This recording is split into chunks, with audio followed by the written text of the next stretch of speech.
साबित कदम सिपाही। ये कहानी ज्यादा कदीम नहीं है।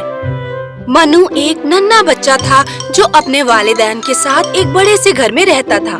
मनु को खिलौनों से बहुत लगाव था। उसके पास बहुत से खिलौने थे। जब भी कोई नया खिलौना बाजार में आता, मनु के वालिदैन उसके लिए वो खिलौना खरीद लाते। उसका कमरा भरा हुआ था टेडी बियर से, बारबी से और रेसिंग कार से। एक बार मनु की अम्मी उसके लिए एक टीन का डब्बा ले आई। ये क्या है अम्मी? ये मेरे अजीज बच्चे के लिए है, धात के सिपाही। अब तुम्हारे पास अपने खुद की फौज है। ये अब तुम्हारी हिफाजत करेगी। बहुत बढ़िया अम्मी, मेरा टिन का फौजी। उसने अंदर से 100 फौजी बाहर निकाले जो धात के बने थे। उन 100 फौजियों में से एक फौजी मुख्तलिफ था। ओह, इस बेचारे फौजी की तो सिर्फ एक टांग है अम्मी। ओह, उन्होंने गलती से ये डिब्बे में डाल दिया होगा। इसमें तो खामी है। मैं इसे लौटा दूंगी। नहीं अम्मी, आपने ही तो कहा था कि अलग शख्सियत होने की वजह से कोई बुरा नहीं हो जाता। तो क्या हुआ अगर ये अलग है तो? मैं इसको कप्तान बनाऊंगा। इसका नाम होगा कप्तान टिन। बाकी सारे एक से हैं। उनका नाम रखना मुश्किल है। मैं तो जान ही नहीं पाऊंगा ना मैं किसके साथ खेल रहा हूँ। लेकिन मुझे ये पता रहेगा कि टिन कौन है। ये एक खास फौजी है। ओह मेरे बेटे, मैंने तुम्हें बिल्कुल सही तरबियत दी है। तुमने सही कहा, इसमें कोई खामी नहीं है।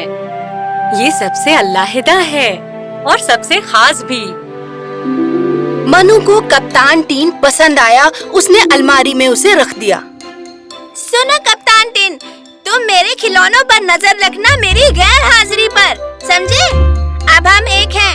हमें एक दूसरे का ख्याल रखना है। माना, खाना तैयार है। ठीक है कप्तान टिन, मिलते हैं बाद में। टिन को भी मनु से लगाव हो गया। मनु के दरवाजा बंद करते ही सारे खिलौनों में जान आ गई। टिन सब पर नजर रख रहा था। पांडा ने अंगड़ाई ली और पीठ को ताना। जिराफ, जो बुरी तरह से गिरा हुआ था, खड़ा हो गया। बारबी ने अपनी गर्दन को सीधा किया जो उल्टी जानिब थी। ओह, खेलने का वक्त आ गया। अरे, मानो कहाँ गया? क्या हुआ है तुम्हें? थोड़ी देर पहले ही तो वो हम सबके साथ खेल रहा था। ओह, मैं तो एक चमगादड़ हूँ। मैं दिन में सोता हूँ। इसमें मेरा क्या कसूर?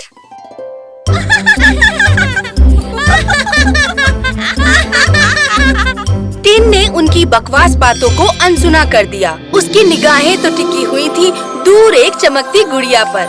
वहाँ एक बैलरीना अपनी एक टांग पर खड़ी थी एक बड़े से किले में।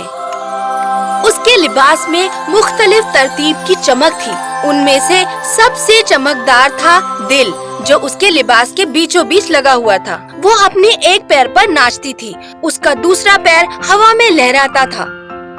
किले के बाहर एक खूबसूरत तालाब मौजूद था। वो पानी गुड़िया के चेहरे पर सुबह की शबनम की तरह चमकता। टिन बस उसे ही देखता रहता। वाह, मैंने इनकी जैसा खूबसूरत आज तक नहीं देखा। ट्रेसी, हाँ बिल्कुल ठीक फरमाया। वो हमेशा अपने एक पैरों पर खड़ी रहती है। वो एक बेहतरीन और मजबूत बैलेरिना है। ओह, माफी चाहता हूँ। मुझे गलत मत समझना। मैं अनजान था कि मैं इतना जोर से बोल रहा हूँ। ओह, बिल्कुल नहीं। तुम तो एक अच्छे फौजी हो, रहमदिल और इज्जतदार। इतनी इज्जत अफजाई के लिए शुक्रिया हुजूर। टिन ने बस इतनी ही बातें की मिस्टर डॉल्फिन के साथ, मगर ट्रेसी बैलरीना को लेकर जो भी बातें हुई वो उसे याद रही। Tracy ballerina. टिन को यकीन हो गया कि कुछ ही देर में उसे ट्रेसी से मोहब्बत हो गई है। शाम बीत गई। जब सारे खिलौने हंस खेल रहे थे, टिन बिना पलक झपकाए ट्रेसी को देखते ही जा रहा था। मुझे उससे जरूर बात करनी चाहिए, पर मैं उससे क्या बात करूं? क्या वो मुझे दोस्त बनाएगी? खैर, मुझे कोशिश तो करनी ही चाहिए। यहाँ बैठकर उसके बारे में सोचने से कुछ नहीं होने वाला। मिस्टर डॉल्फिन, यहाँ से उतरने में क्या तुम मेरी मदद करोगे? मुझे मिस ट्रेसी से बात करने जाना है। मैं अपने दिल की बात उन्हें बताना चाहता हूँ। क्यों नहीं? पर अगर तुम्हें बुरा ना लगे तो मैं एक बात कह सकता हूँ। हाँ कहो। ट्रेसी हम सब में बेइंतहाई हसीन बैलेरिना है और तुम एक फौजी हो, वो भी एक पैर वाले। क्या तुम्हें यकीन है वो तुम्हें अपनाएगी? मुझे माफ करना, पर मैं तुम्हें पसंद करता हूँ। मैं नहीं चाहता कि तुम्हें किसी तरह का दुख पहुँचे। माफी मत मांगो दोस्त, तुमने तो सच कहा है। मेरा सिर्फ एक ही पैर है, इसका मतलब ये नहीं कि मेरे पास दिल नहीं। मैं उससे कितना प्यार करता हूँ ये उसे जानना चाहिए। वो क्या सोचेगी मैं अंदाजा नहीं लगा सकता। अगर वो चाहे तो नामंजूर कर सकती है मुझे, पर उसे ये पहले पता तो चले। सही है ना? मैंने इस नजरिए से नहीं सोचा। तुम दुरुस्त हो। दूसरे क्या सोचते हैं ये हमारे लिए जरूरी नहीं। जरूरी ये है कि हम खुद के बारे में क्या सोचते हैं। अब तुम जाओ, किस्मत तुम्हारा साथ देगी फौजी। टिन ने गहरी सांस भरी और बैलेरिना की जानिब बढ़ा। वो उसकी जानिब छलांग लगाते हुए न जाने कितनी बार गिरा। तब भी टिन अपनी पूरी ताकत से उठकर ट्रेसी की जानिब बढ़ा। आखिरकार टिन किले पर जा पहुंचा। वो बेहद घबरा रहा था, पर उसे पता था कि उसे क्या करना है। बता दे टिन कि वो कितनी हसीन है और तुम उसको और करीब से जानना चाहते हो। सलाम खातून, मैं आपसे ये कहना चाहता हूँ कि मैं बहुत हसीन हूँ। हाँ? क्या? ओह नहीं, मेरा मतलब आप बहुत हसीन हैं। मेरा मतलब ये कतई नहीं है कि दूसरे बदसूरत है, लेकिन मेरा मतलब यहाँ कोई बदसूरत नहीं। ये किला भी बहुत ही खूबसूरत है। ये तालाब भी, जिराफ और ये पांडा सभी बहुत खूबसूरत जानवर है। मैं आपको कोई जानवर नहीं बोल रहा। ओह, मुझे अपनी बकवास बंद करनी चाहिए। तुम पक्का कैप्टन टिन हो। तुम्हें चोट तो नहीं लगी? तुम तो कई बार गिरे हो यहाँ आते हुए। ओह हाँ, एक पैर से चलना इस दुनिया में वाकई बहुत हिम्मत का काम है। ओह हाँ, मुझे माफ करना। अरे माफी मत मांगो, छलांग लगाना तो एक अच्छी कसरत है। हाँ। ट्रेसी अपनी निगाहें टिन पर से हटा ही नहीं पा रही थी। उसने कभी इतने मजबूत इरादों वाला फौजी नहीं देखा था। यकीनन वो खास था। मैं यहाँ तुमसे ये कहने आया हूँ कि तुम इस दुनिया की खूबसूरत बैलेरिना हो और मैं तुम्हारा दोस्त बनना पसंद करूँगा। शुक्रिया कप्तान। टिन और ट्रेसी ने पूरी रात तालाब के सामने बिताई, हंसते और बातें करते हुए। ये बहुत ही प्यारी रात थी उन दोनों के लिए। आओ, मैं तुम्हें अपने नए खिलौने दिखाऊं। मैं तुम्हारा इंतखाब अपने नए कप्तान से करवाता हूँ, जो बहुत ताकतवर और जमील है। कप्तान टिन। ओह, कहाँ गया? अम्मी, क्या आपने मेरे कप्तान टिन को कहीं देखा? इतने सारे खिलौने। ओह, दाद का फौजी। ये क्या? ये तो टूटा हुआ है। मैं इसको अच्छे से रुखसत कर देता हूँ। कश्ती में बैठो और जाओ फौजी। हम जुदा होते हैं फौजी। सफर मुबारक हो तुम्हें। ओह नहीं, क्या? मैं किस समझा रहा हूँ? पानी में कश्ती तेजी से बहे जा रही थी, मगर टिन कुछ भी नहीं कर पा रहा था। नहीं, नहीं, मुझे लौटना ही होगा मानो के पास, ट्रेसी के पास। मगर इससे पहले कि टिन कुछ सोचे, वो एक गहरे गटर की जानिब तेजी से बढ़ता गया। अब पानी का बहाव धीमा हो गया था। टिन न ही कश्ती की सिमत बदल पा रहा था और न ही छलांग लगा पा रहा था। उसे पता था कि वो पानी में डूब रहा है। उसने कोशिश की कश्ती की सिमत बदलने की, लेकिन तभी नहीं, नहीं, नहीं। पानी अब समुंदर में जा मिला। कश्ती पूरी तरह टूट गई। टिन धात का बना था। उसने पूरी कोशिश की, पर फिर भी वो तैर नहीं पा रहा था। टिन समुंदर के तल में डूबकर जा पहुंचा। ओह ट्रेसी, मुझे माफ कर देना। नहीं, मुझे हार नहीं माननी चाहिए। मैं कप्तान टिन हूँ। मैं कोशिश करूँगा और पूरी जान लगा दूंगा कि मैं ट्रेसी और मानो के पास लौट सकूं।